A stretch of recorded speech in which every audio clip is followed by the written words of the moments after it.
Welcome back, guys. Welcome to episode 3, if you include the pre-season show that we did. So tonight, myself, Elmo, and Tuna. Hi.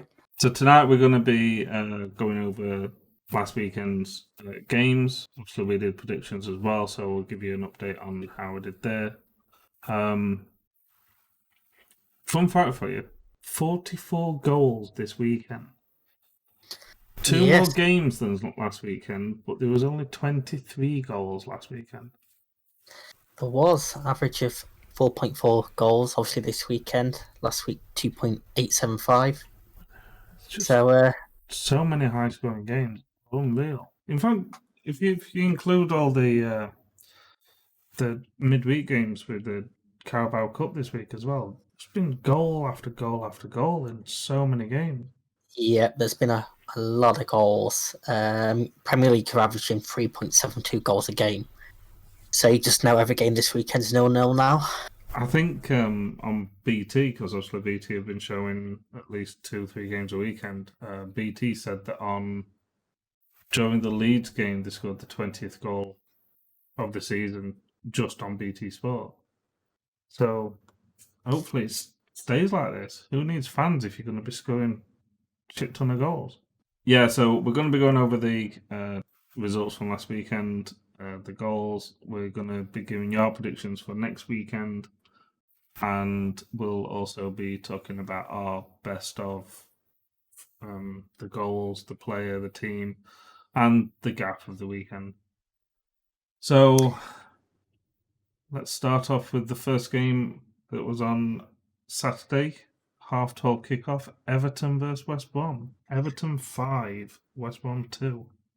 Yeah, just a couple of goals in this one. A couple of, average goals, especially on the West Brom side. Sending off.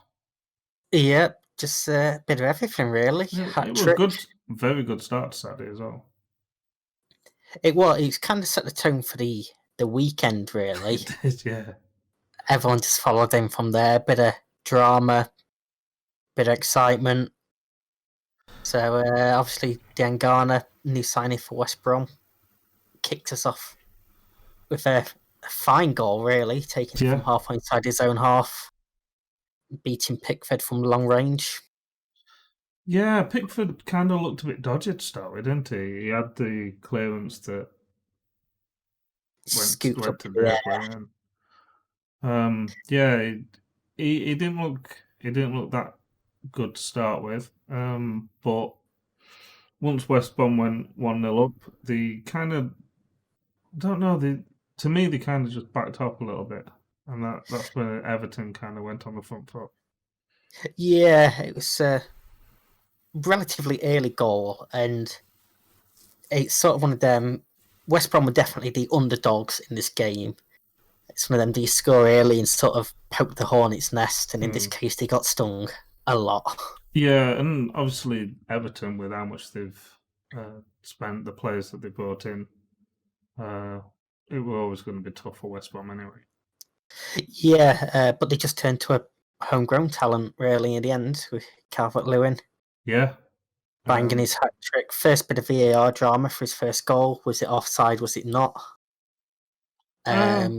Correct call, because it did come off the defender in the end, but yeah, it'd have been very tough for officials to see that in real time. Yeah, it was the first of many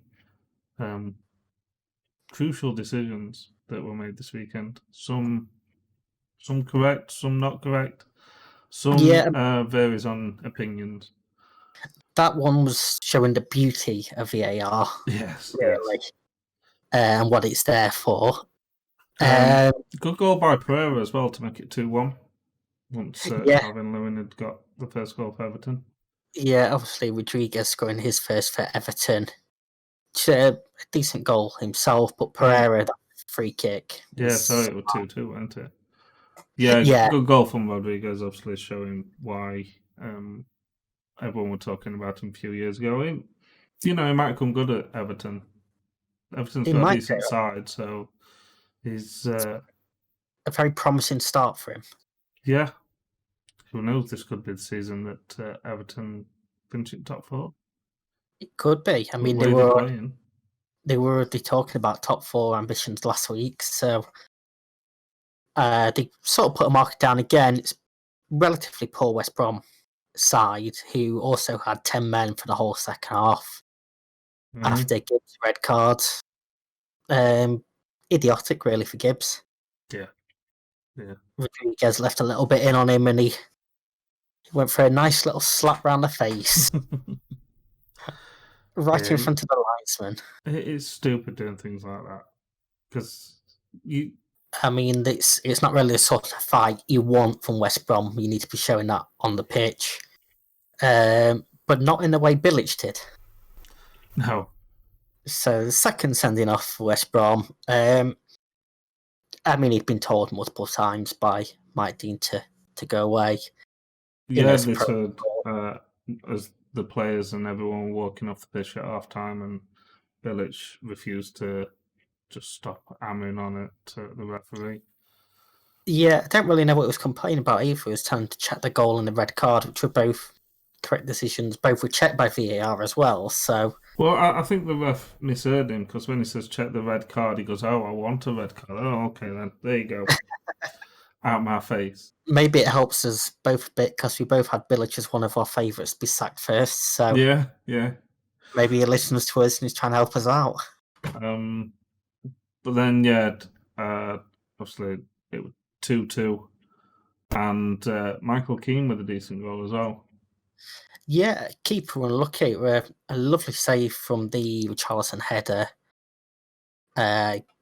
Keane just doing what you want from your players in the box at that sort of time. Yeah.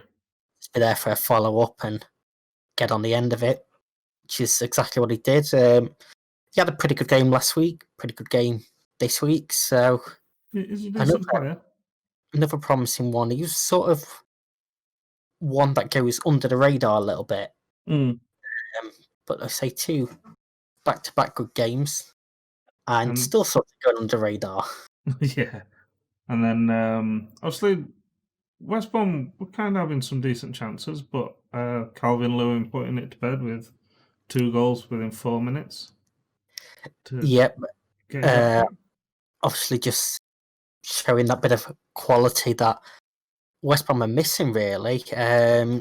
Second one, just sliding it in from close range after more good work from James. And then James gets the assist for the third one, the header from the corner.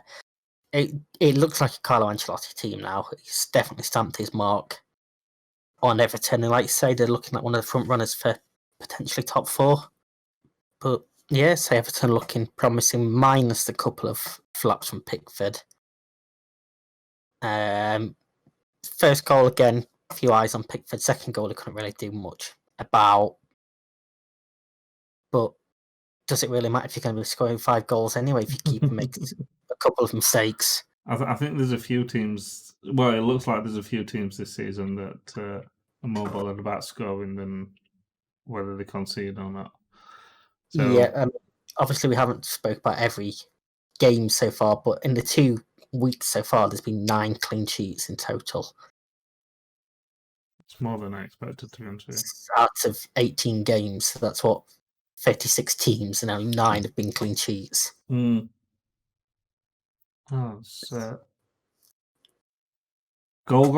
That's what we want to see. Yes, it is. Entertainment. Unless it's you conceding the goals, then we don't want to see them. And then the next game on Saturday. Yeah, just, another 7.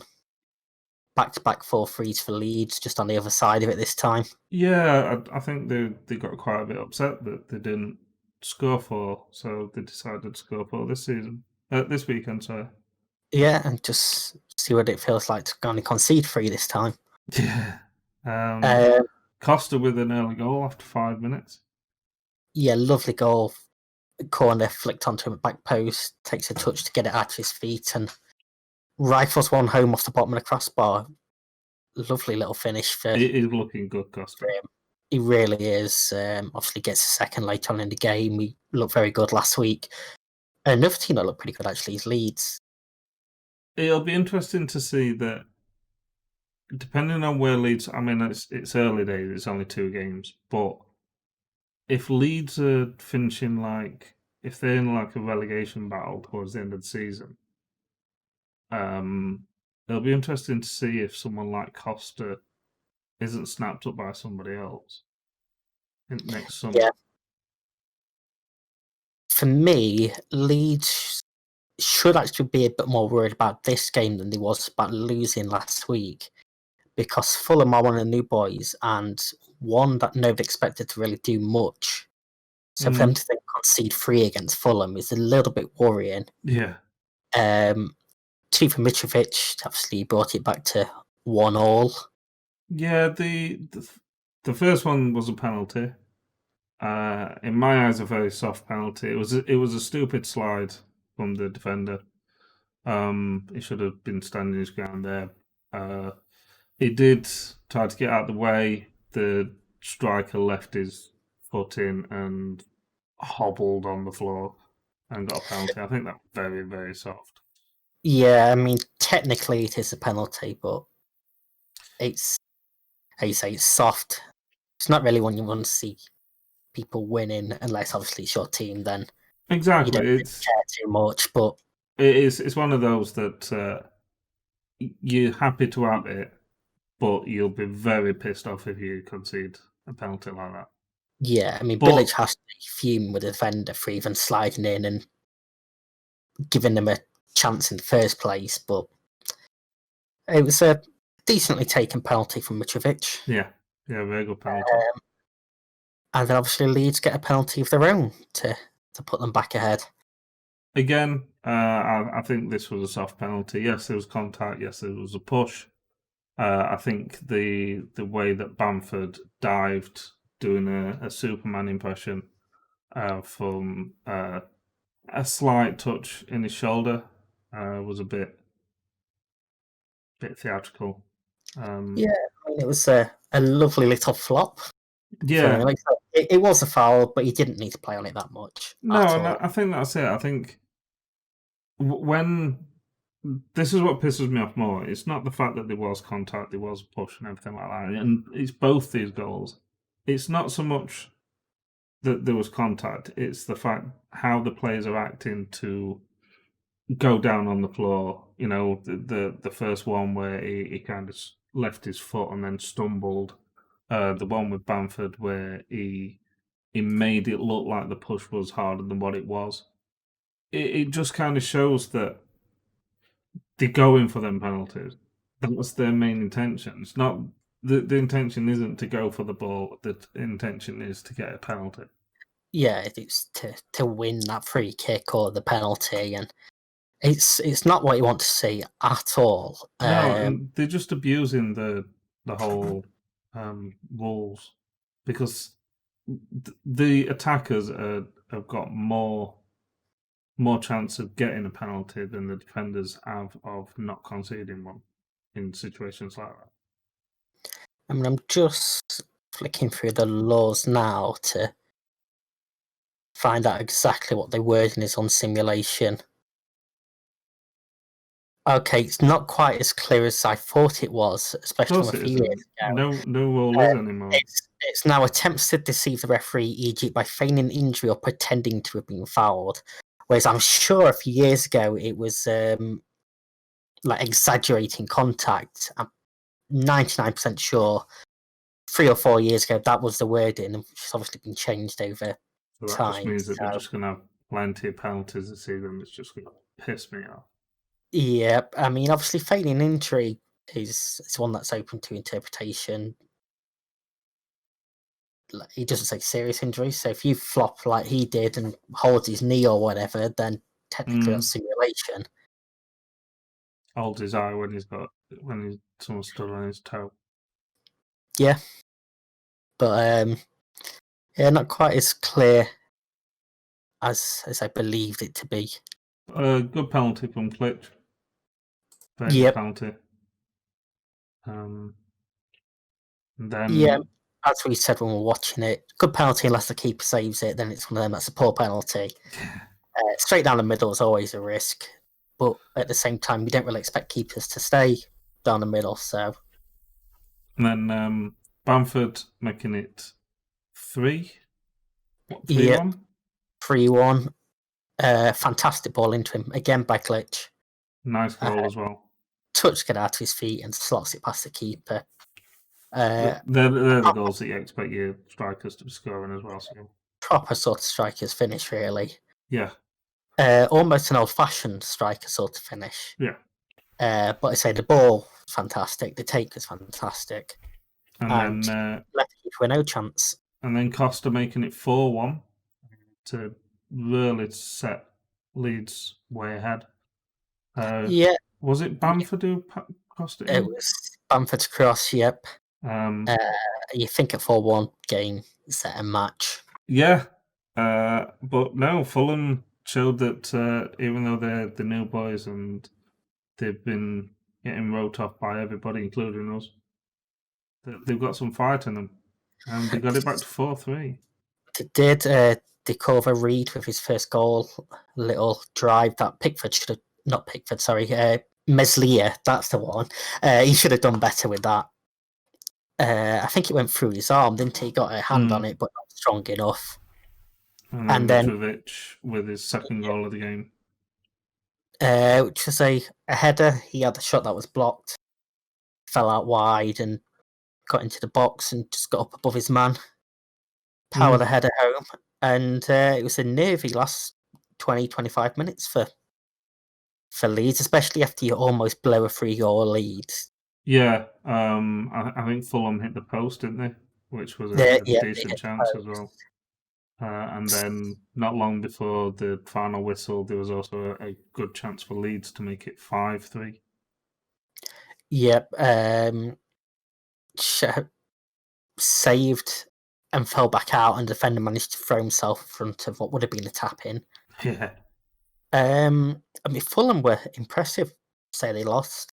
It's a lot more impressive than we expected, as we've already alluded to. I mean, the game did have a lot of similarities to the Leeds-Liverpool. Like you say, Fulham were impressive even though they lost. Just like last week, Leeds were impressive even though they lost. Yep, and then the winners both last week and this week, a little bit worrying at the back. Yeah.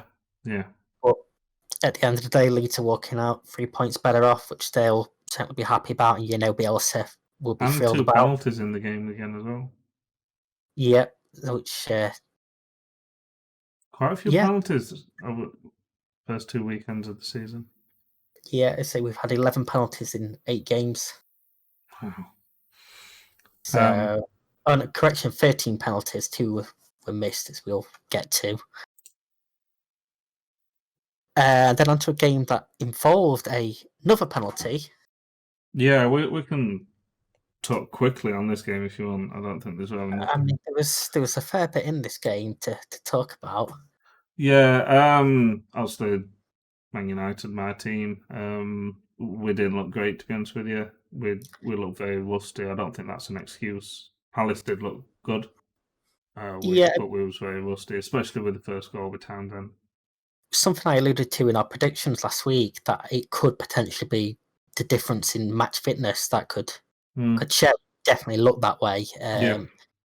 So Schlupp bursting down the wing, pulls it across for Townsend, who lovely little finish to get it above the defender's leg and into the corner. Again, as we said while we're watching it, it's a poor one to concede, a good one to score. Yeah. And like you say, I think there's definitely there was a sign of rust, but with one game gone in the season, we don't know if it's just going to be a bad start to the season for Man United. Got Brighton coming up and then Tottenham weekend after, so you look potentially at the week you were a little bit rusty there, but won anyway. Yeah, but we didn't really have the full first team out. No, but it does look as if you are that game behind a lot of other people. Obviously, you are. Yeah. But take nothing away from Palace, they were they're good as well in this Oh, game. yeah, they definitely look good. Zaha with this is where it kind of got interesting. So the Palace tried to cross the ball in, and dived to it fell into the hands of David De Gea. Play continued on. Man United went on attack, and the attack came. Nothing happened on the attack.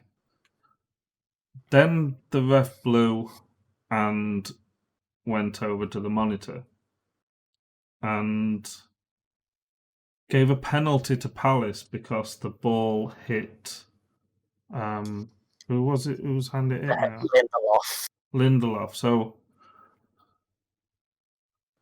I mean, I've got a few frustrations about this. So, firstly, how long it took for them to stop that game and give a penalty. The fact that we could have easily, this could happen in any team in any game this season. A team could go the other end and they could score a goal, and then it gets wiped off for a penalty. But there shouldn't be that chance to even have a shot at the other side of the pitch before it gets brought back.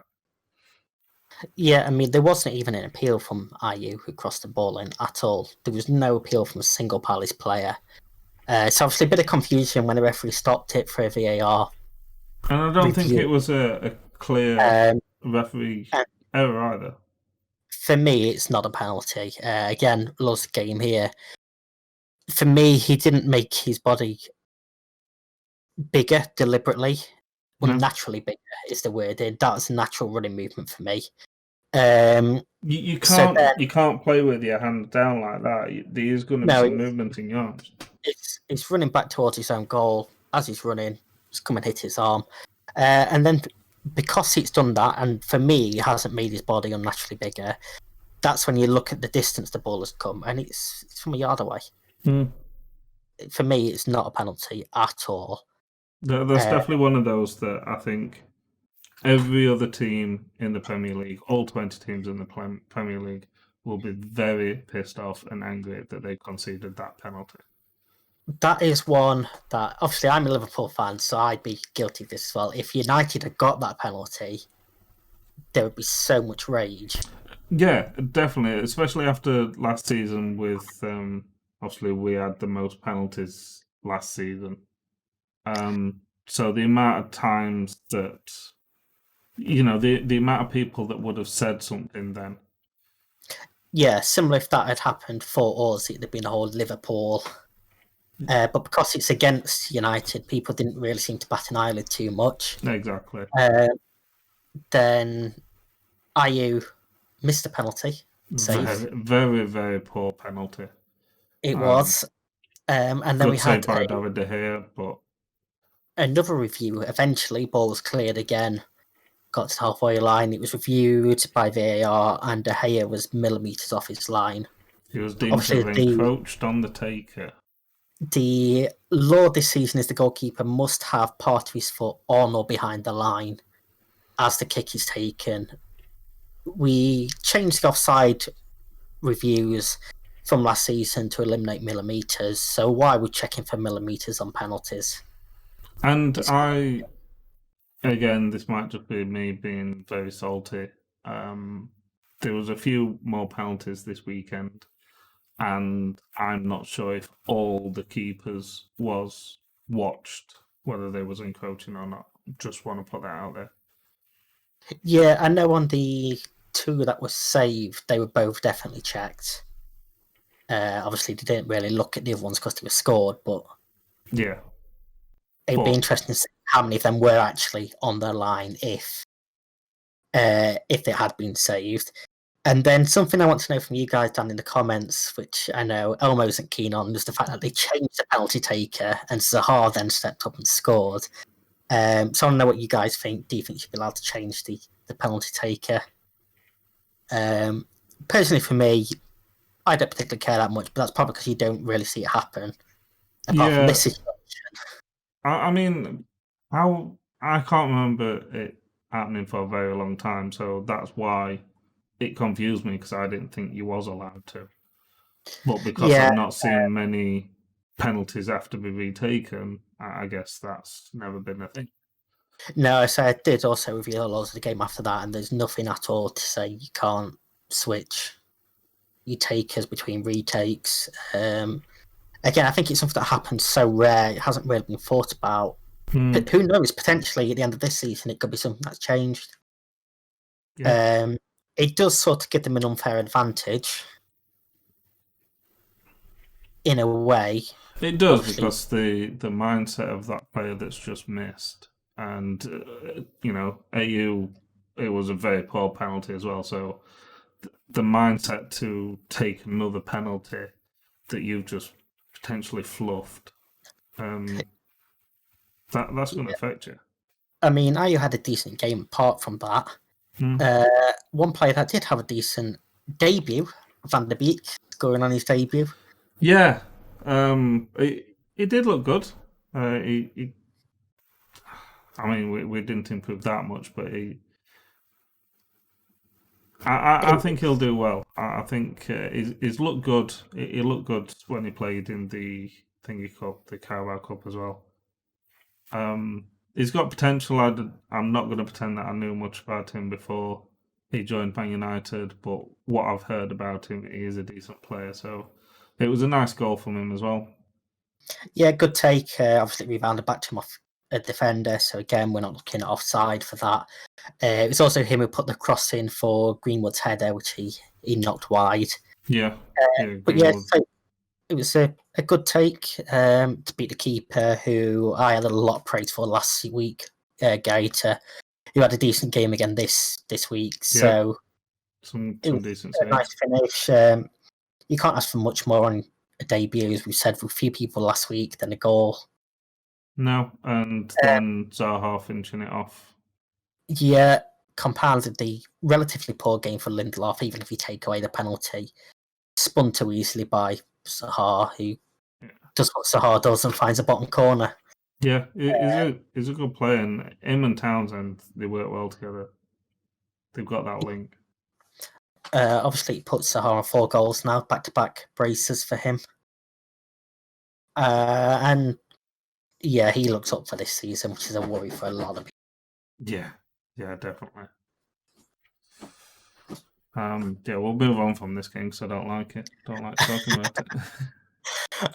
So to the final game of Saturday. Yes, Arsenal 2, West Ham 1. Arsenal got full points. They're looking good at the moment. They are, if you look at that, if you look at this game individually, it's a bit of a worry because West Ham were not impressive last week, and it took a late goal for Arsenal. But as you said earlier on, a win's a win. 100% starts the season so far for them. Yeah. Lacazette scoring the first after Aubameyang's cross, powerful header. Yeah, Aubameyang's just he's their best signing this summer. The fact that they let him sign a new contract. That's like signing a 80 to 100 million pound player there. You go and look at our last 2 videos, we're both full of praise for Aubameyang. Yeah, I don't like praising opposition players, obviously, especially someone like Arsenal, who for years have been rivals of Man United, but yeah, fantastic player. Yeah, and then they sort of died out a little bit. West Ham seem to look for the counter-attack a lot in this game, which might do them well this season, especially with Antonio up front, who we know can score goals. And he showed that again here on the stroke of half-time. Yeah, I think about 15 seconds before the ref blew the whistle. He showed great strength to hold off the defenders then. Great header. Yeah, bundle one in. Was it a header? I can't remember now. No, he slid in front of the defender and obviously he also hit the crossbar later on with a header. He had a few decent chances. There were one that he kind of fluffed, but he hit the crossbar. He had one where the cross came in, and he sort of mishit it, and it hit the back of Gabriel, fell straight into Leno's arms. Any decent contact on that, and it's a goal. I think that was at 2-1 Arsenal as well. It might be very late on. It might be just before they scored. Arsenal substitute Nketiah.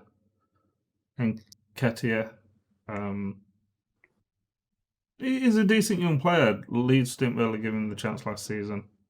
One of my mates who's an Arsenal fan, he's said a lot of good things about him over the past couple of years, what he's seen in the youth. Scored a decent goal. Yeah, I mean, it was pretty much all Celebos to get into the box and pull it across to score the tap in, but do his confidence a world of good. Show that they have got some depth behind Aubameyang and Lacazette. Yeah, definitely. Saka obviously has looked very promising. Since he signed his new contract, actually, after the restart, he's looked very promising for Arsenal. Very bright young player.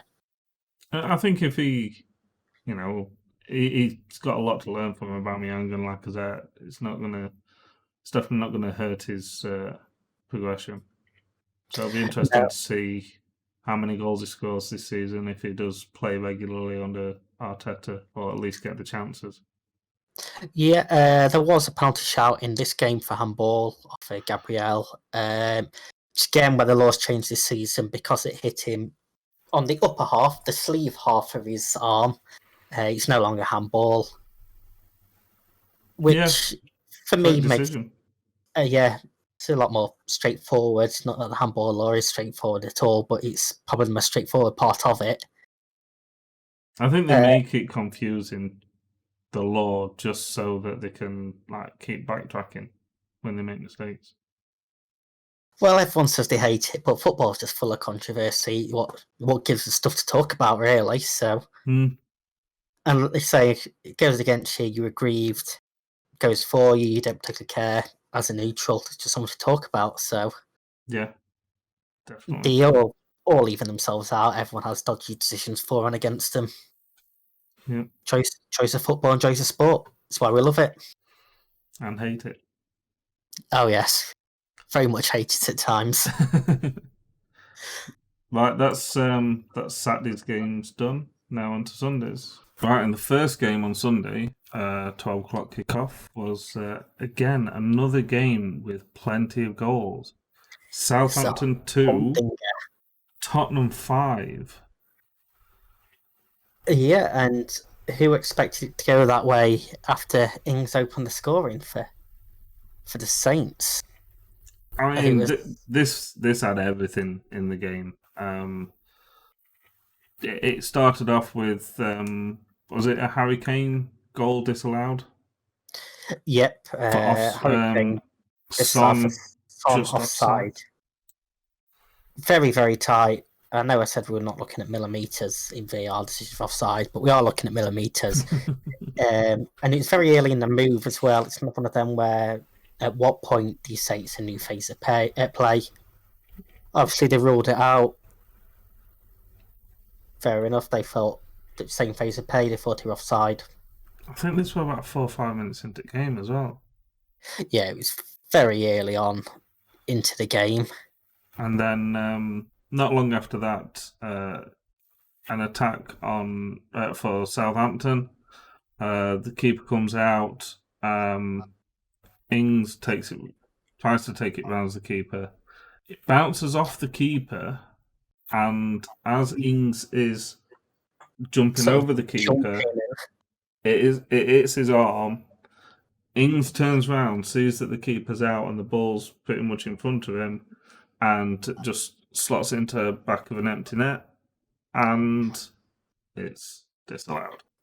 Yeah, this one wasn't reviewed by VAR. This went off the linesman who flagged it for a handball. I mean, the replays that we saw, to me, wasn't conclusive enough to say if it hit his sleeve area or not, so it wouldn't have been overturned. But we said last season, we said this season, it's very unfair. Yeah, I don't think that. I mean, it was kind of natural movement because it was jumping over the keeper.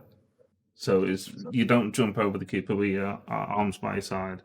I don't think he was at all aware that the ball was bouncing up behind him as well. And a good finish from him, even though it was the defenders were tracking back. He still got it back at net. Kind of felt sorry for him because it was a good chance. But it was 1-1 between Ings and Kane for goals disallowed, and I think that was in 10 minutes.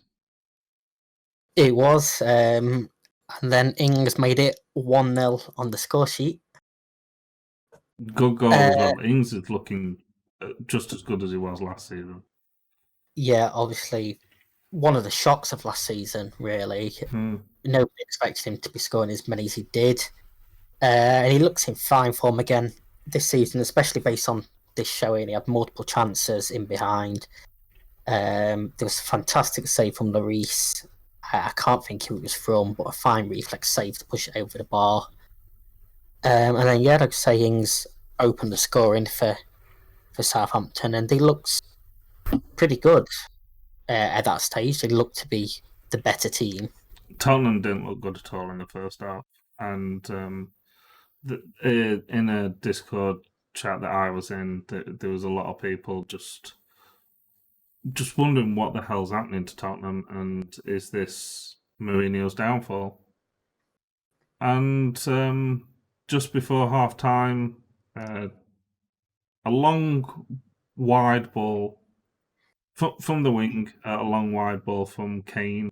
Son kind of takes Son wide, but great control, great composure, slots it back at net, 1-1. Yeah, poor from McCarthy. Should have either committed to come in for the ball or stayed on his line. Probably should have done better to save, but fantastic finish from Son. And that really changed the game, the goal just before half-time. Completely changed us half-time. And as we saw in the second half, completely changed the game. Yeah, 2 minutes into the second half, another ball from Harry Kane. Son gets onto the end of it, and again, Son just looked unbelievable this game. Yeah. I mean, I can't remember many times when a player scores in the 47th minute in both halves. Yeah, that's impressive. It was a through ball from Kane, which he probably could have put a bit more on, but again, another fantastic take from Son, another great finish from him. A player that I've always admired. Love to see him at a big team. Yeah. And then another pass from Harry Kane to Son. And again, Son makes no mistake. 3 assists and 3 goals. Yeah, it's not bad.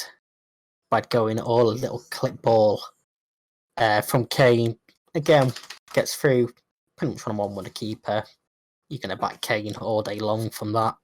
Son even all day long from that. He's just a world apart in this game, really. As shown by his fourth goal as well, which is another little clip ball through, takes it on the chest. Lovely ball, lovely take, lovely finish. Son is flying high. And the first time ever in the Premier League that a player has assisted 4 goals when the same person has scored them 4 goals in one game. So Harry Kane and Son really linking up there. And then 82nd minute, ball bounces off at post, and Harry Kane's there just to slot it home. Nice easy one for him. Mostly he deserved it, 4 assists. You kind of feel that you deserve a goal. A typical Harry Kane poacher's finish, really. He was in the right place. It was unlucky for the keeper because this one was a good save. Push it onto the post, but Kane's a big, strong lad. He always has the habit of finding himself in the right position. It's straightforward for him, really. And then a bit more controversy right at the end. Yeah, because we haven't had any in these games this weekend. No, and this one was very similar to the Manchester United game. Ball flicks up off defender's arm. Play goes on for another minute. They get Ball longer goes than out a of minute. play. Reviews and brought back for a penalty, which again for me is a terrible decision. Didn't it come off his foot? The striker tried to cross the ball in. It hit the defender's foot, separate defender, and flicked up and hit his arm. Was it Alderweireld? Might have been. But again, a soft penalty. I know there's the handball rule, and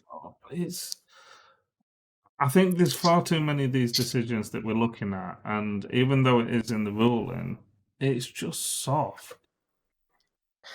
Yeah, technically, by the letter of the law, it is a penalty because it's not a natural position in effect.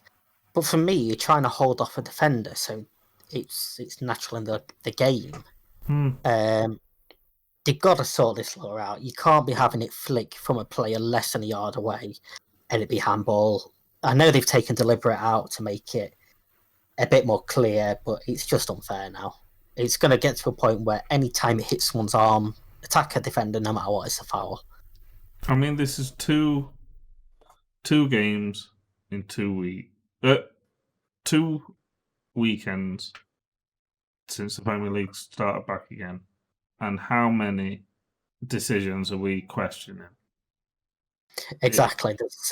We've had 2 days with penalties and handballs alone, so there was a few last week. You look at Leeds, Liverpool, there was a handball there that was given. Newcastle one that wasn't given. So yeah, it's a lot of talking points. The one thing you can say is they're being consistent.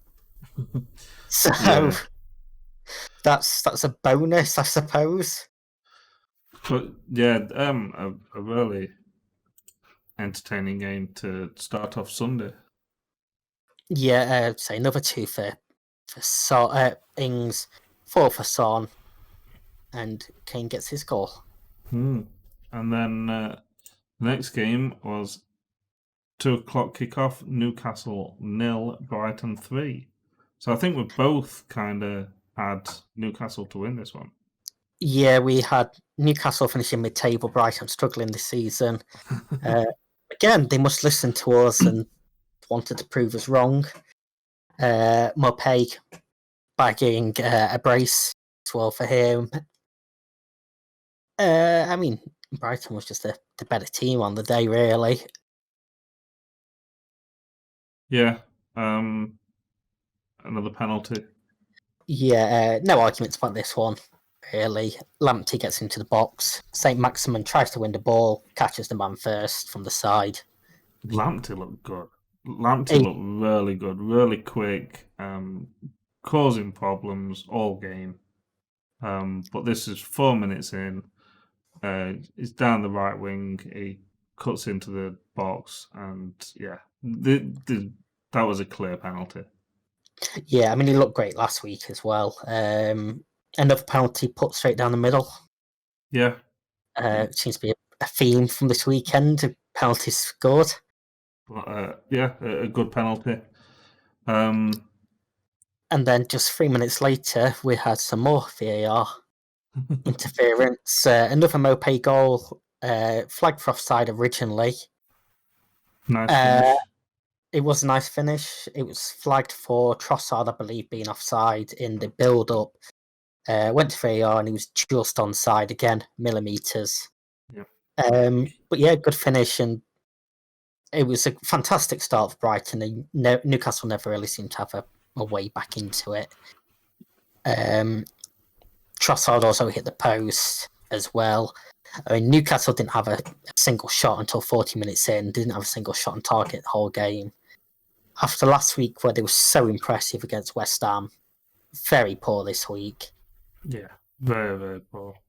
And then we had a massive lull, really, from 7 minutes in till 7 minutes left before the next goal. Connolly curling one in to sort of round off the performance, really. Lovely little finish. Yeah. Sort of summed up Brighton in this game, really. I Controlled. mean, they looked dangerous. There was a lull in goals, but they had some decent chances. Newcastle had a couple, but they didn't really look like they were going to score.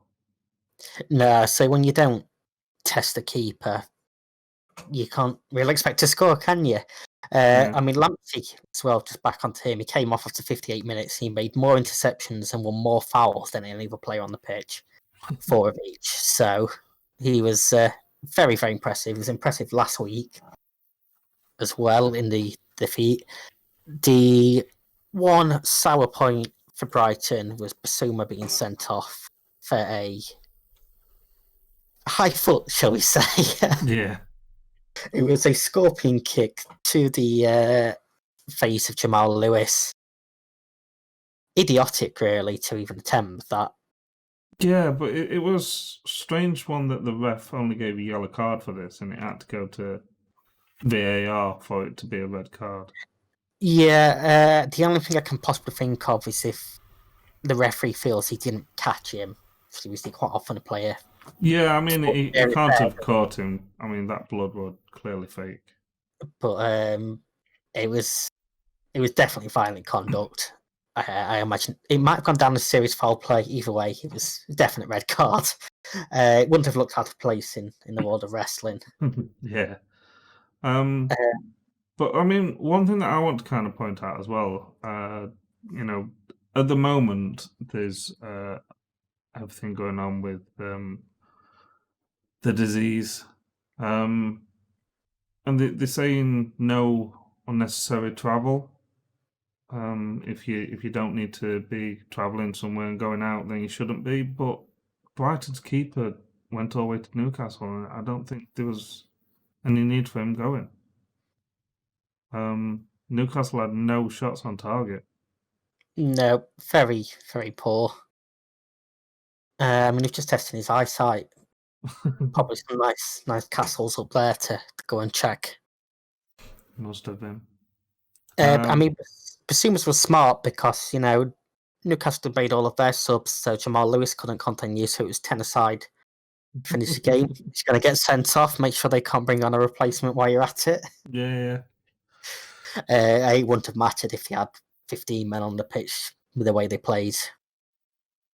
So one game that I was kind of looking forward to this weekend, though, is Chelsea-Liverpool. And from a neutral point of view, I'm not talking as a Man United fan, but as a neutral point of view, I thought this game was quite boring.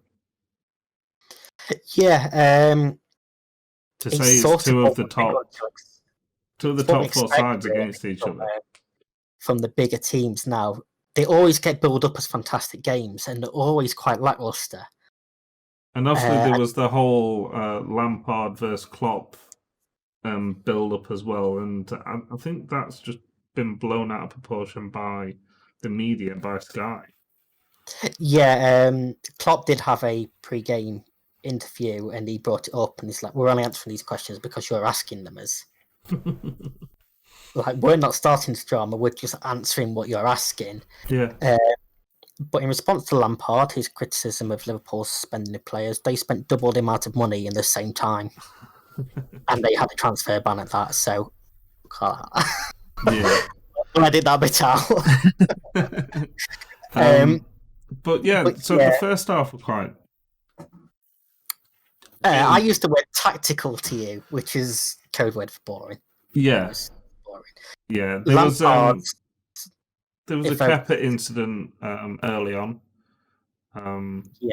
I think the ball spun off of Henderson and started to run wide, and he came out and got beat to the ball by Salah. Yeah. It's a good job his defenders were alert, but I suppose when you're training him week in, week out, you know what to expect. And but yeah, Kepa did not cover himself in glory. Lampard didn't cover himself in glory. It was very negative tactics. Yeah. Especially when you see the lineups and see Fabinho starting at the back for Liverpool. Surely you want to attack him. I mean, he has played centre back throughout his career, but he basically had Werner in his pocket for most of the game. As you say, first half was pretty boring until the stroke of half time. Yeah. And Henderson Mane brought on the forward. attack. Kepa came out. Could see Yep. Kepa coming out, which is always shows for some entertainment. Christensen didn't like the fact that Kepa was coming out, so he wanted to hold Mane back and flatten Mane. Ridiculous. Yeah, another one that was given us a yellow card originally and overturned. And quite rightly so. This is where People, VAR actually did something right. people of Twitter were saying it had been a red card in rugby for high tackles. So, I mean, but yeah, it was hugging him. it just wanted a piggyback. Yeah, there was no way that should have been a yellow. You know, it was a clear goal opportunity. But I saw people saying that Kepa were going to get the ball before Mane, but it was still holding him back, and yeah, deserved straight away. Yeah, I mean, you think when the contact happened, another step and Mane's getting his toe to the ball and knocking it past Kepa. You got to think of how quick Mane actually is. Yeah. Christensen did well to keep with him, to be fair, because he's not a slow player at all. But yeah, for me, that one's on Kepa as well. He didn't need to come for the ball at all. No, and the highest valued keeper, well, not valued, but The most expensive keeper, yeah, isn't looking that good at the moment. He's making David De Gea look good. He's making everyone look good. He made me look good. And then the second half, that's kind of when Liverpool kind of. Yeah, it was sort of plain sailing, really. Firmino plays a 1-2 with Salah, gets a cross in. Lovely header from Mane to flick it away from where the keeper would be. Opens the scoring, and from there you didn't see Chelsea really getting back into it. Which then 4 minutes later was summed up even more by another Kepa mistake. Mane gives the ball away. It's not back to Kepa. Mane chases him down, and he just plays a clearance against him for a tap-in. Yeah. I mean, there's not much more to say. It was just atrocious goalkeeping. I can't think of any keeper that hasn't done that at some point in their career, but when you're not having the best of time anyway, it's not what you want. Yeah. I think as well, this was Liverpool's second win of the season in 2 games, and I don't think you're looking that strong. You're not looking like the fighters that you was last season. Yeah, as I said, it was a tough one to judge off this game because obviously the red card plays a big difference in the second half, but because Lampard didn't want to attack Liverpool, especially with the amount we spent on attacking talent, Kai Havertz again had a poor game. Yeah, he didn't really notice on the pitch. We've already said that Werner we didn't even notice he was on the pitch. I mean, the other thing he did was win the penalty. Thiago clipping his heels. Another relatively soft penalty, but it was a penalty in the end. Obviously, Werner takes a couple of steps, gets his shot on, it's blocked. And you think in this situation, right, 2-1, game back on. Jorginho's not missed a penalty. Alisson hasn't saved one for Liverpool in normal time. And Jorginho comes up with quite possibly his worst penalty in Chelsea colours. Yeah. Yeah, that was a very poor penalty. And not one that you'd expect from him either. No. See, Alisson stays on his line, so we didn't have that drama. One thing I did look at when looking at the replay was it was cleared by a mixture of Van Dijk and Milner. And at first thought, I thought Milner was inside the box when the kick was taken, so it should have been retaken because of encroachment. But he timed his run to perfection, actually. I ended up going through frame by frame, and it was just outside the box, which is something that wasn't looked at, to my knowledge. Yeah. I think Mason Mount had a couple of chances, but the Chelsea just didn't look good enough to score any goals. They had 5 total shots to your 18. They were very poor for any team, really, never mind Chelsea and the money they've spent. Mm-hmm. And obviously, record breaker Thiago coming at half time, 75 passes. No player since records began have made more passes in 45 minutes than that. It shows how easy it was for him, really. Yeah, I think I don't think this was a good game to judge him on his debut. No, it's more of an indication of how poor Chelsea were after the red card. They didn't want to close down, and I think it's same with us and Van der Beek. You know, he came on second half, and because of how the game went, especially for how it went for Man United and how Man United looked, I don't think we can really judge him. But both players look really good, and I'm sure that over the next couple of weeks we'll definitely see more of him. yeah, obviously he's got to grow into the team, and it was a decent debut for Thiago. Chelsea signings haven't looked particularly great so far. Admittedly, they've still got a few on the injury table, but works do for Lampard. We'll be finishing the top six. It'll be interesting to see. And then the next game was Leicester 4, Burnley 2. Yes, we got some more goals again. Leicester's looking good. I'm liking watching Leicester at the moment. They've got some really decent individual talent, and they're playing well as a team. Leicester seem to be a lot of people's second team in the Premier League, just because they're plucky underdogs normally. I don't even think we can see them as underdogs anymore, because they are consistently good. I think for me at the moment it is Leicester and Wolves. Yeah, two teams that really surprise people. Maybe if Sheff United have started the season a little bit better, people would be seeing them that way. But Leicester and Wolves, past couple of years at least, have shown that they're able to hang with the big boys. But it didn't start well for Leicester. No. Chris Wood's opening the scoring, bullying the defender, literally shoving him aside. As we watched this, I said, anywhere else on the pitch, that'd be a foul. He looked tiny compared to Chris Wood. Yes, he did. Well, that's what they do best, isn't it? Big men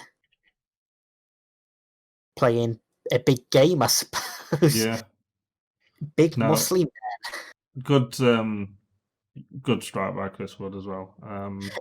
They was looking at handball.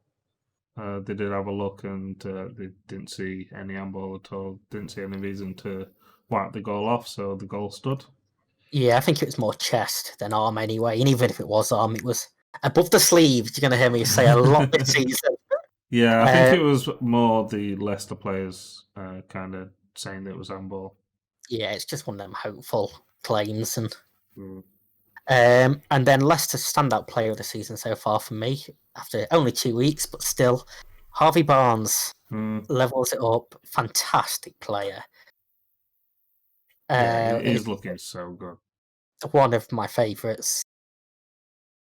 Pretty quickly, say 10 minutes later, wasn't it, to level it up? But, I mean, just watching Leicester anyway, with the likes of Harvey Barnes and you got Eose, Vardy.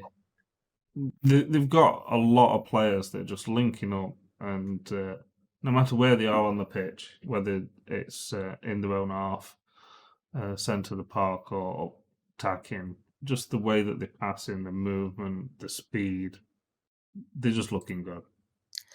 Yeah, obviously Castanga with another assist. I mean, this one was all about Vardy, put two players on the floor, and where a lot of strikers probably would have shot, he decides to pull it back to Castagna, who plays a simple ball across for Barnes to fire home, and it's what Vardy does best. Yeah, I think Castagna's looking good as well. Yeah, very good signing for them, and one that I've kept in my fantasy football team. So, and then second half, another goal for Leicester, but this was a deflection, kind of wrong-footed Yeah, the keeper. Keeper was already going the wrong way. harsh on the defender. He probably could have got a toe to the ball at first as it came through. Doesn't bother. Cross comes in, flicks off his shin, and you say wrong foot's the keeper. Nothing the keeper could have done. It's one of them unfortunate ones. If it had hit the defender inch higher, it probably spun wide. Yeah. So unlucky, really, for Burnley there. And then 61 minutes, 3-1 to Leicester. Leicester really looking good right now. Justin. Yeah, again, goals coming up from all over the pitch, really, for Leicester. It's a ball that came across from one of the players, I can't think who it was, twisting and turning. Cross was deflected, and Justin was there to sweep home into the bottom corner, really. Pretty poor defensively from Burnley. They seem to be ball watching. Which is not what you expect from a Sean Dyche team, really. Leicester won't care. Good finish, good ball in. And it's 3-1. Again, you think relatively plain sailing. Yeah. And then a free kick from not far from halfway line. Whipped in from the left and done. I think this is his first Premier League goal. Yeah, his first Premier League game. He gets on the end of it with a header. Powerful header. Poor defending though. Yeah, very poor defending. The defending needed to be stronger there. He was very pumped up in the aftermath. Another big lad. Very big lad. Yeah. And then Prayer, good goal. Very nice goal. Just passed across the box to edge at box. Takes his time. No one kind of attacks him. Yeah, his first touch gets defender away. There's a run along the outside that then brings the defender wider, and just nobody closes down. Another touch and bang, top corner. No keeper saving that. So I think Leicester's looking good for definitely being in the top 3, top 4 so far. Obviously, 2 games. It's very early to say. But Leicester very promising, very good so far. A big test coming up this weekend for them against Man City. But you think if they can pull a win out of that game, they have serious contenders at a very early stage. But then you also have to look at last season. They was in the title fight until Christmas and then faded and ended up not in the top 4. So they've got to sort that out. But they're definitely in a good place right now. Yeah, definitely. And obviously you look at Leicester over the past few years, they was very close to getting relegated. And then the season after, they won the league, which no one expected at all. And then the season after they won the league, they nearly got relegated again. But now they're showing that they're good enough to be up there in the top 4, top 6. They was very unlucky last season to just miss out on top 4. Towards the last 2 games, I think it was, that they kind of threw it away. Yeah, it was after lockdown. They were very poor after that. And that's what cost them, really. But the fact that we are talking about them as a top 4, potentially even title fighting team for 2 years in a row shows how far they have come. Yeah, definitely. Like you say, it was just towards the end last season. Before the restart, they was 3rd, and it looked like they was clear to finish 2nd or 3rd. But they ended up finishing 5th with United 3rd and Chelsea 4th. So yeah, I mean, after the lockdown, they were the 5th worst team in the league in terms of points per game. So, but they've got some decent signings. They have. They've definitely strengthened, and they're playing well. They're looking like they're working together as a team, and that's kind of what won them the league a couple of years ago. Yeah, just on signings, as people might be wondering, transfer video, we're just going to do a massive update at the end of the transfer window. We was going to bring him to you at the start of every video, but there's just that many going off. It's far too many. We're just going to do a special episode for you guys. Yep. And that was it for Sunday's games. Yeah, so 2 more games on Monday. So the next game, which was Monday night, the first game on Monday night, 6 o'clock kickoff, was Aston Villa versus Sheff United. Aston Villa winning 1-0, which I wasn't really expecting. I was expecting Sheff United to, we both said how Villa aren't looking good and we don't expect them to do much. Worst game of the weekend, especially goals-wise. Yeah, definitely. Better than the game that kicked us off after lockdown between the two, but just as much controversy in this one as there was back then. Yeah. Which seems to be a feature now for this fixture, Aston Villa Sheff United. It's just full of controversy. So we'll quickly touch on it because me and you had a 4-hour argument about this when it happened. We did. So obviously Villa was on the attack. It and was relatively similar to the Liverpool-Chelsea one, wasn't it? A long ball downfield. And yeah, the Liverpool-Chelsea one was very clear-cut because he was hugging him, jumped on his back and says, use me as a backpack. But this one was further away from goal. Keeper was still coming out. Attacker and defender pretty much side by side originally. Yeah. Grappling. They were both pulling each other.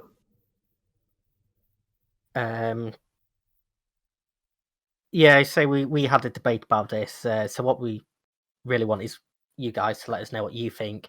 I did a Twitter poll, which was 75% no red card. I wish I'd done another one whether people thought it was a foul or not. Because if people think it's a foul, then it has to be red card by the laws of the game. I completely understand where you're coming from when they're both grappling with each other. Well, that's it. So if they're both grappling with each other, so if you're running for the ball and a player's got hold of you, you are in turn kind of going to have hold of them to try and get them off you. Yeah. So, do you know what the nice thing was?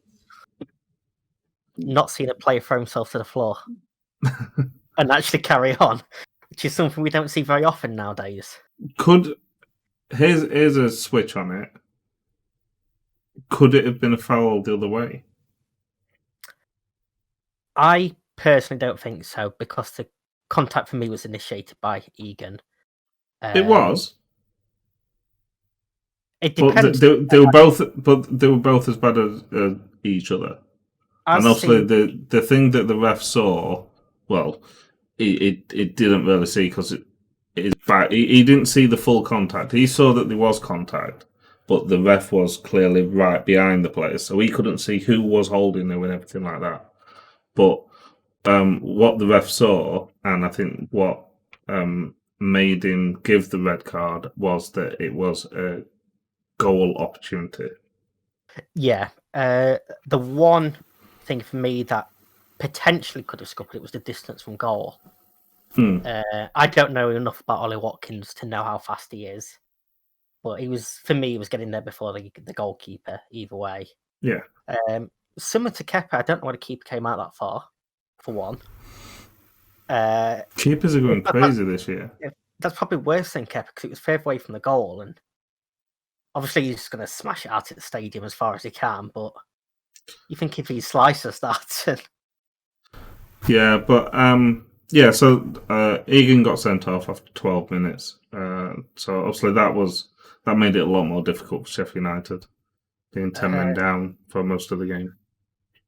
Another bit of controversy that Chris Wilder wasn't happy about. Obviously, Sheffield United then got a penalty, target foul in Lundstrom, which was saved in the end. Yes. He thought it should have been a red card. I agree with him on this. For me, there's no attempt by the defender to play the ball. He's too far away to play the ball. Yeah. So for me, that's a red card. I don't think that was reviewed. I think only the penalty was checked. A great save by Martinez on his debut. This is one of them where it was a good penalty, but it was a fantastic fingertip save. Yeah. Yeah. And obviously, you say this about any goal, but if that had gone in, it's a completely different game. We know how good Sheffield United are defensively, or was last season at least. But yeah, down to 10 men. Things just not going their way. You sort of knew what was going to happen in the end. It probably took a lot longer than Villa wanted to. Yeah. So it's 63rd minute from a corner. Mings flicks it on and Conte gets there to head home. Gives Aston Villa 100% record so far this season. One game played, one game won, one goal scored. One goal scored. I definitely wasn't expecting much from this game, but I wasn't expecting 3 points for Villa.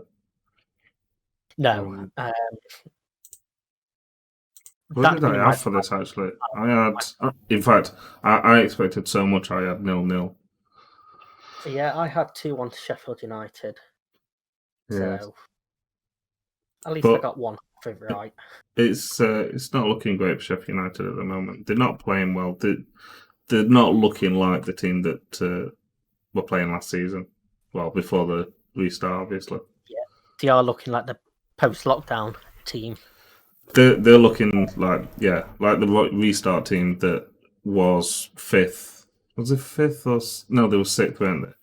Sixth and then they finished 10th, 9th? 9th, I think it was. Yeah. They've got a tough month coming up as well, so they need to pull their finger out and show us what they showed us last season. So the next game, the final game of the weekend, Wolves 1, Man City 3.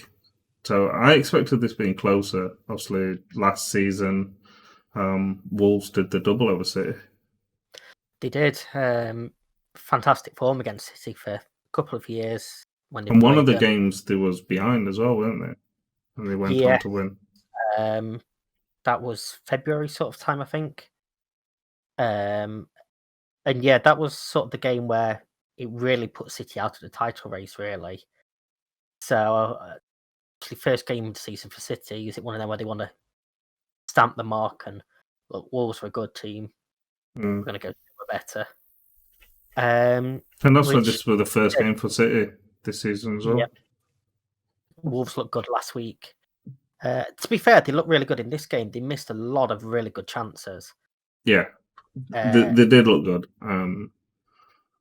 But the first goal came from the penalty spot. Clear penalty.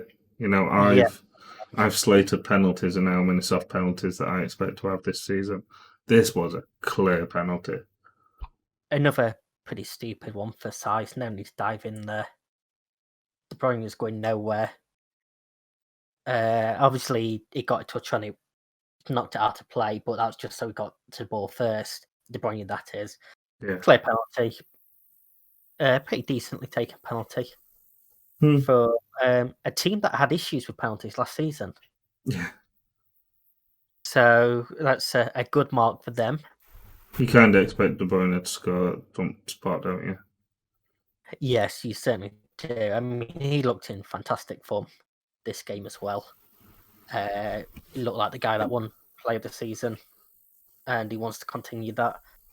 I was watching the conversation on Sky Sports. I think it was during, it might have been half-time highlights or after game highlights, and they pointed out that Man City's lost some massive players in terms of like company.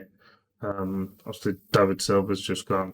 Over the years, they've lost some big players that have been the player to be the captain, to be the main person that eggs everybody on. And is that De Bruyne now? Is he the player that's got to do that? He is. I mean, a team full of superstars. Normally, anyway, he is definitely a standout player. Obviously, Guerrero is still out for a couple of months, but hasn't been playing quite as much the past couple of years. Phil Foden, is he going to be one that steps up? And yeah, he's definitely a good prospect. He's shown that he can step into a Man City team that, like say, is full of world-class players. And just look at ease playing alongside all these. Yeah, it can obviously only help playing with people of De Bruyne's quality week in, week out. Yeah. To me, it almost seems like going back a few years, and obviously United, you think a standout name, Giggs. You got your Liverpool with Gerrard, Chelsea with Lampard. Yeah. It seems as if we've got that potential for the future again with Trent at Liverpool, Greenwood at United, Foden at City. These could be 3 players that the teams build around going forward. And obviously Foden showed his quality with the second goal for City, starting the move and finishing the move. Yeah. City. I know there was a lot of talk on Sky Sports about Silva would be happy with an assist there. He wouldn't be getting into the box, which I think is a bit harsh on Silva. Yeah. Obviously, he did assist a lot more than he scored, but like you say, different types of players. Yeah. Foden obviously came into this game with a bit of a cloud over his head following the England drama, but he didn't seem to affect him one bit. It was a really good game for Foden. Yeah, I was actually surprised at Sterling passing as well. He's growing into, I think. Yeah, a player I don't want to like, but he's definitely a good player. I mean, I didn't like him at Liverpool, and I thought it was ridiculous money that Man City paid for him. But yeah, I've grown to actually respect him as a player. He's a very good player. He showed that last season with how many goals he scored. Like we said, Aguero's not playing as often as what he usually does. And when he is or isn't playing, Sterling's there to make sure goals are scored, and scored some very good goals. I think it does get a bit ball greedy at times. Just like with Salah. I think him and Salah, they can both score plenty of goals, but I think sometimes both of them are trying to make sure their name's on the score sheet more than the others. The one thing Sterling is massively guilty of is the amount of clear chances he misses. Yes. He's got multiple highlights in his short career of him missing empty nets from 4 or 5 yards out. You eliminate that, you've got a world-class player. Yeah. I mean, he is world-class now, but yeah, he's potentially in the future up there. Actually, once the greats of Messi, Ronaldo go at Ballon d'Or contention with the likes of Mbappe. And second half kicked off, and Wolves had a flurry of chances. They hit the post. Pedence tried to lob Ederson, it just went over. There was a header, just went wide. Jimenez missed a clear-cut chance, firing wide as well before he finally got his goal. Pedence looks really good. He does. I don't know if I'm sure many City players have reminded him and showed him the video, but he got nutmegged by Pedence for the Wolves goal. But the one thing De Bruyne didn't do well in that game. It was a lovely header. Yeah, from a very good player. Obviously, that was after Phil Foden's goal. That made it 2-1, and obviously after last season when Wolves came back after being down, they thought that it could be that again. Yeah, definitely. The one thing that Wolves are really missing was Traore in this game, because he's been replacing Doherty in that wing-back role. If he's playing further up the pitch, he could have caused a real threat. Obviously, they've brought in Semedo now from Barcelona, which will help free him up further up the pitch. But they did miss him in attacking position. Obviously, Jimenez's goal was the record equaling goal for most goals in the Premier League weekend. And then in the very last minute of the game, we broke that record. De Bruyne assisting this time, setting up Jesus. Yeah, it came off the defender. It was a lucky goal, not taking it away from him, because he's another player that they kind of want him to be replacing Aguero, but I don't think he's reached the heights that Man City wanted him to do. But Gabriel kind of had a lucky shot come off defender and slide it back at net to give City clear 3 points. Yeah, obviously overall, City were the better team for me. They deserve to win. Show why they're going to be one of the favourites for the title again this year. Yeah. But obviously they have only played the one game so far, so it was crucial they started with a win, really. Big game this weekend. Obviously, we touched on when we talked about Leicester, but they're playing Leicester this weekend. Should be another challenge for them. If they can dispatch of Leicester as comprehensively as they did Wolves, then for me, they're the team to beat this year. Which is ironic, considering I predicted them third. Yes, well, we shall see. So before we get onto the predictions, obviously last week's predictions, let's have a look at the best of. So the player for me, without a doubt, Son. The first half, I don't think Tottenham were playing well at all, but Son's goal just before half time, and then just every time he got the ball and he was running towards net, you thought it was a goal. So player for me is Son. The goal. Last week there was a couple of standout goals that you're like, right, these are them. There's been plenty of good goals, but nothing that really stood out as really, really special. But I think for me, it was Costa's first goal for Leeds. It wasn't a great angle for him, but he smashed that into the top of the. I think it bounced off at bar, didn't it, and came down. The team. For me, if it was just a half, it'd be Tottenham in the second half. They just looked absolutely ridiculous the second half. But if we're going over 90 minutes, I couldn't give it Tottenham, so I gave it Leicester. I think Leicester played quite well. And they're looking good. I know obviously they conceded 2 goals, but I think they're looking quite good. And my gaff of the week is Kepa. He made quite a few gaffs, but I think it was the gaff for the Mane goal. Yep. So player for me, I was considering between 2. Harry Kane was up there, 4 assists and a goal, but for me, I agree with you. It's Son. If you score 4 goals in a game, you're gonna get player of the week for me. Yeah. It's that simple. Even though Kane got 4 assists and 1 goal, the goals were good from Son. Yeah. I mean, obviously, there's no such thing as an assist if you don't score. So yeah. Goal for me, I'm going with Pereira's free kick for West Brom. I did that. That was one of them. Yeah. It was just a fantastic free kick. Left keeper with no chance.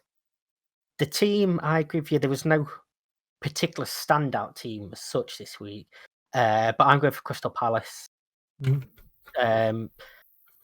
I want to give them credit for being good, not Man United being rusty and everything. They were definitely good. And the gaff is Kepa. I completely agree with you there. He made a great save towards the end of the game, but conceding the goal, red card is on him for me. So I'm going with the goal he conceded as well. Yeah. So well done, Kepa. I had John Moss on my short list for a second week in a row, being VAR official for Manchester United Palace in his penalty. So 1 week, John, you're going to win this. So last week we did our first predictions because we numped his and we didn't do it the first week. So we predicted all the games and it was 1 point for a correct result. So if we had 1-0 to a team and they won 2-0, we'd get 1 point. And it was 3 points if we got the exact score. So if we predicted 1-0 and it was 1-0 to that team, then we got 3 points. So the first game was Everton versus West Brom. It was 5-2. We both got a point each. None of us got the correct score. Leeds Fulham, it was 4-3. Don't think any of us would have predicted that. Again, we both got a point because we both got Leeds to win. We both went for a Man United win, but obviously they lost 3-1 to Palace, so we both got nothing there. Arsenal versus West Ham. So I predicted a correct score of 2-1. So I got the first 3 points of the season for us. And you just got the 1 point as you went 2-0. Yep. Southampton versus Spurs. Neither of us had Spurs winning. You had a draw and I had Southampton to win. So we both got no points there. I mean, between us, we predicted 3 goals in the game. Newcastle versus Brighton. So we both thought that Newcastle would do a lot better than what they did. So 0 there. Chelsea Liverpool. So I had it as a draw. You had it as a Liverpool win, but wrong score. So you just get a point. Leicester versus Burnley. So we both predicted that Leicester would win. We just didn't predict the score. You wasn't far off with your 3-1, but it was 4-2. So we both got a point there. Villa Sheff United, neither of us got the correct result there. That was 1-0 to Villa, so we got 0 points there. Wolves versus Man City. So, and obviously I was quite confused last week when you said 2-1, and I thought, oh, you had City. Like, no, Wolves. I had Wolves. And I had the correct score, not just the result, the score. So again, 2 correct scores from me, so 3 points. That gives you a 9-5 lead going into week 3. Yes. For us, but... it's a nice lead to have. I'm happy with that. I've got a bit of a comeback to make here. Yeah, and I don't know about you, but I'll probably jinx this weekend. So the last 2 weeks, well, not so much the first week, but the last weekend, there was a lot of goals. So I've gone for a lot of goals in most games. Relatively similar. The one thing that I have done, bearing in mind we've had 18 games so far and we haven't had a single draw, I have a lot of draws predicted this week. I nearly did. I changed my mind on a couple of them. But not like you, where you do it and then you change your mind 6 hours later and then you change your mind 6 hours later. I literally typed it down and thought no, and then changed it there then. I haven't changed my predictions at all this time. The very first scores that I wrote down is what I've got here. Maybe that's what you should have been doing, so we shall see. So, Brighton versus Man United. I know you like me to predict the Man United results first. Yeah, so obviously we're on BT Sport for this game, 12:30 on Saturday. Yeah, I ain't got that up, so I'm glad you like that. Yeah, I've got that ready, don't worry. So, just like last week, I've gone for a 3-1 win for Man United. I think this isn't what I think it's going to be. This is more hope. I'm hoping that Man United just had a bad weekend. Rusty first week back, and like we always said, Palace played well. So I'm hoping that we come out there firing blocks with a 3-1 win. So I have a 1-1 draw in this game. Brighton have really impressed me so far. And we haven't got much to go on with Manchester United. I made these predictions before we saw any Carabao Cup action as well. Carabao Cup with some of the teams that's been put out, I don't think that's really... It's hard to judge on them, but you did get a few players that got some match fitness that will probably be playing for your first team this weekend. So I think if I was to do them now, it probably would have been a change. But no, I'm going to stick with a 1-1 draw. Then we move on to the first Amazon Prime game of the season. 3:00 kickoff, Crystal Palace versus Everton.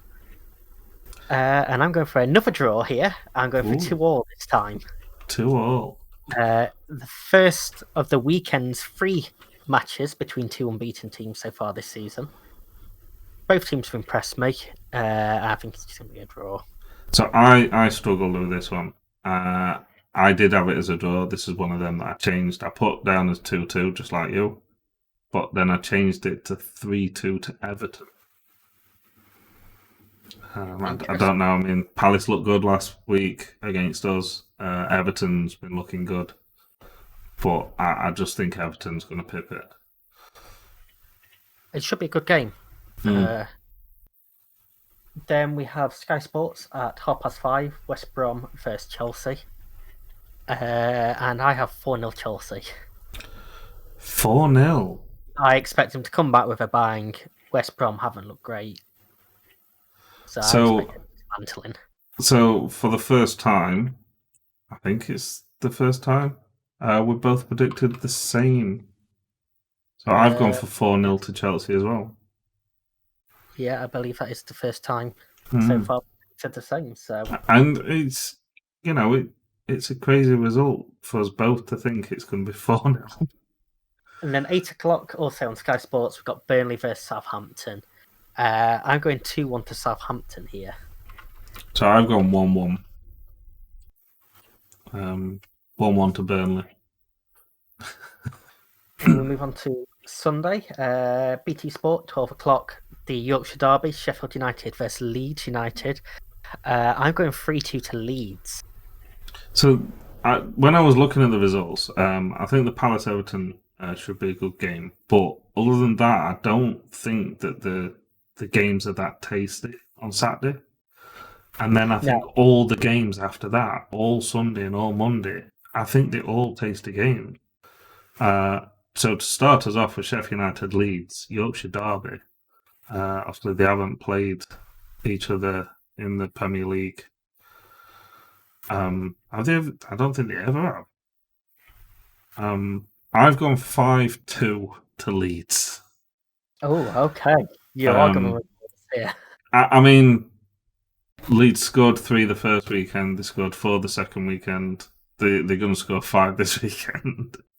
Then we move on to Sky Sports for the 2 o'clock kickoff. Tottenham versus Newcastle. I'm going for 1-1 draw this one. Tottenham just haven't really impressed me that much. No, and like I said, the first half they looked really poor, and I didn't think they were going to get anything out of that game. Newcastle hasn't looked good either, but I've gone for 2-1 win to Tottenham. Yeah, Tottenham and Newcastle sort of switched round. First week Newcastle looked good, Tottenham not so good. Second week Newcastle not so good, Tottenham looked decent, obviously scoring 5. So I think they're relatively level for me. And then we move on to the second clash of the undefeated teams. Obviously, City have only played 1 game so far. 4:30 on Sky Sports, Manchester City versus Leicester City. I'm going for another draw here. I'm going for 2-2 this time. So, again, I nearly went for a draw. But I've gone 3-2 to Leicester. Okay. And then we move back onto BT Sport for the 7 o'clock kickoff. West Ham versus Wolves. The battle of the W's. Yes. And 2-0 Wolves here. West Ham have been very poor so far this season. So I've gone 3-0 Wolves. So pretty much same as you. I don't think West Ham's going to do much. Very much so. Monday, both games on Sky Sports. These games have been moved forward by 15 minutes due to the 10 o'clock curfew in pubs now in the UK. I think that's brilliant. It is nice that they've done that. I don't know if it's Sky Sports or if that's in Premier League, but I think that's great. I think it's a mixture of both. I think they both have to agree. So 5:45 kickoff, Fulham versus Aston.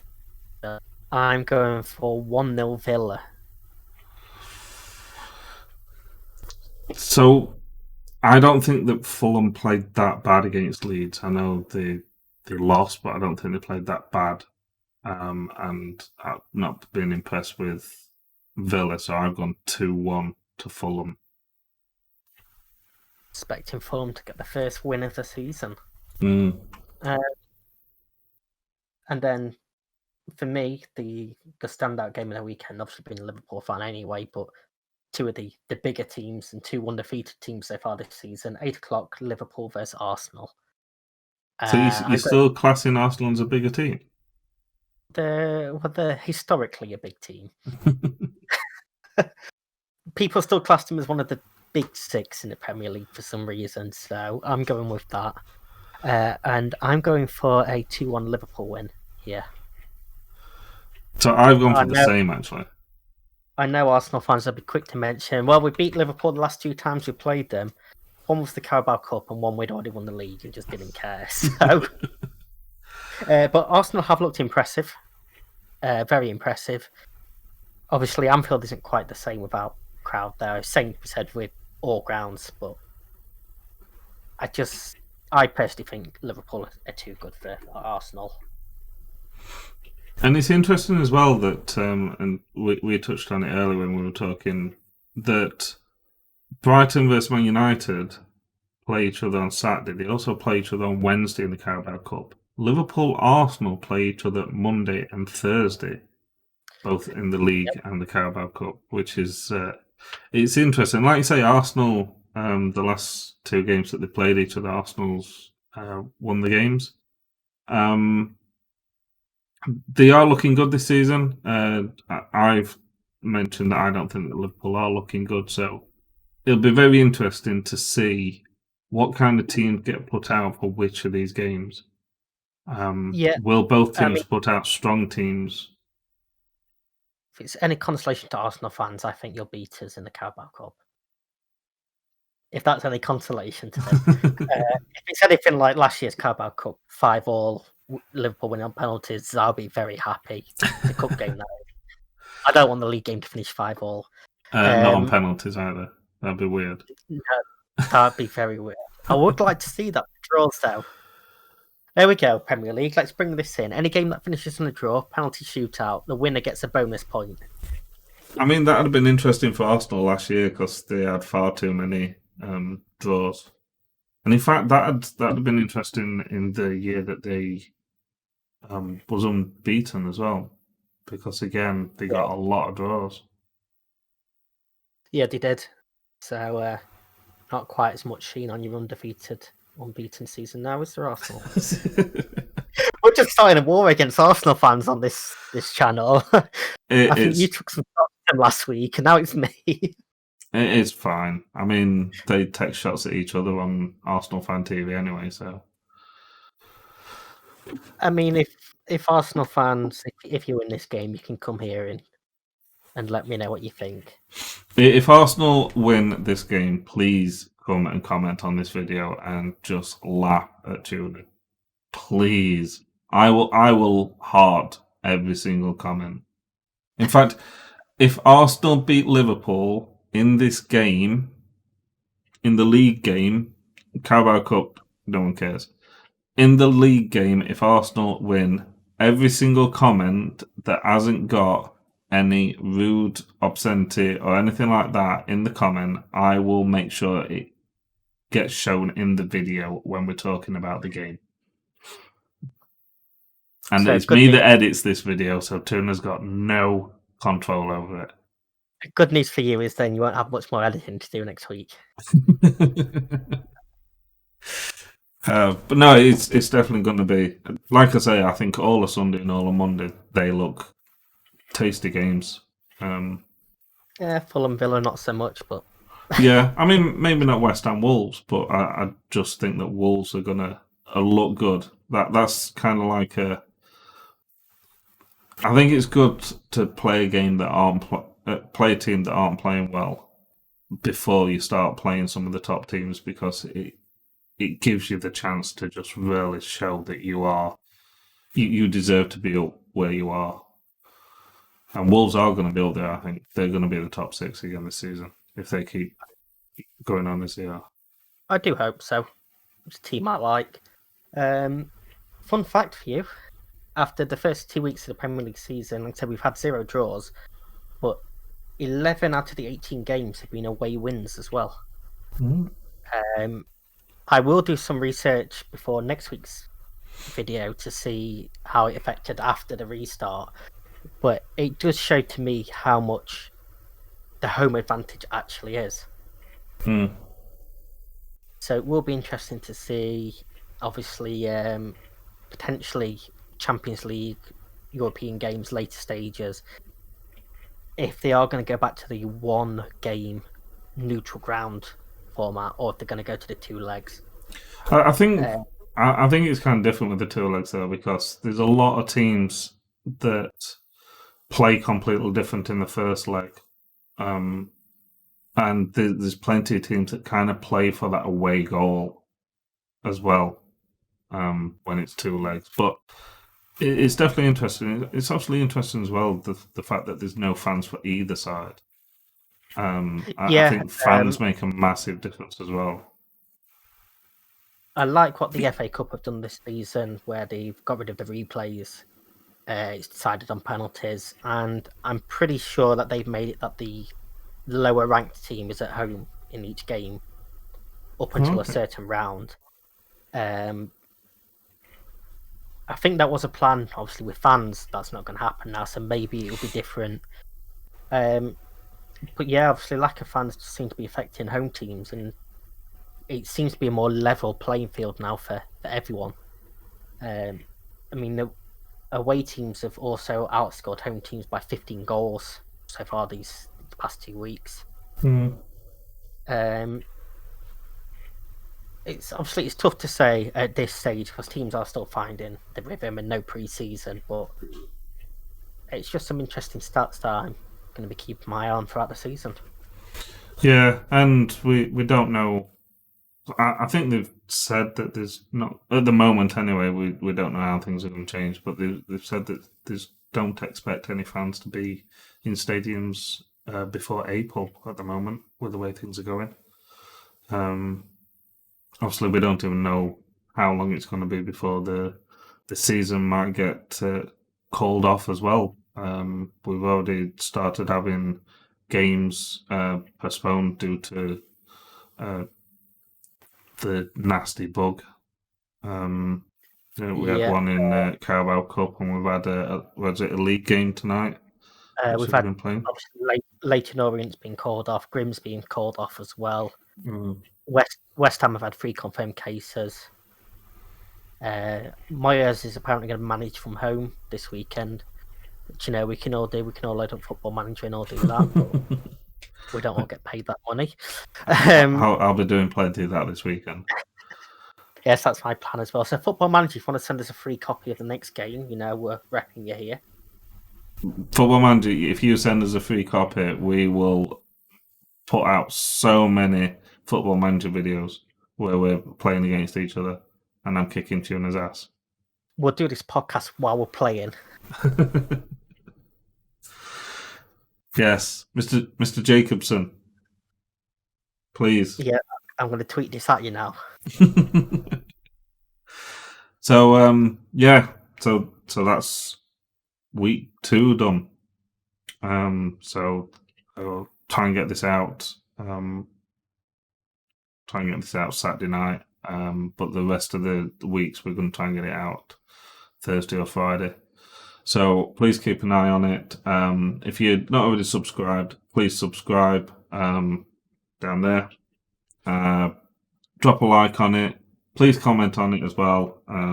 If we're not wanting to argue, but we're wanting to see people's opinions and have a healthy football discussion.